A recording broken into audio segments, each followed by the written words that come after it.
sad day, isn't it?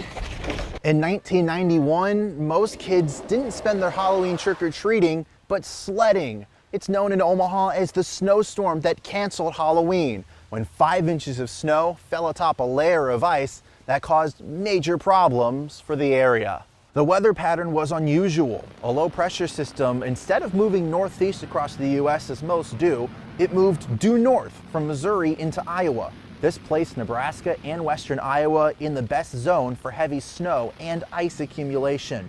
The ice came first, then the snow. By Halloween night, most were stuck at home. The only trick-or-treating done that evening was at the mall or other indoor locations. For the rest of the region, Halloween was spent watching the snow fall through the window. The problems were not just limited to Omaha. In David City, upwards of 10 inches of snow fell. Meanwhile, in Nebraska City, ice accumulation was enough to down hundreds of trees. 80,000 OPPD customers were without power on Halloween night, with many without power for days following the storm. It took upwards of 3 days to get power restored to all OPPD customers. Due to the weather, Omaha Mayor P.J. Morgan postponed trick-or-treating from Halloween night to November the 3rd.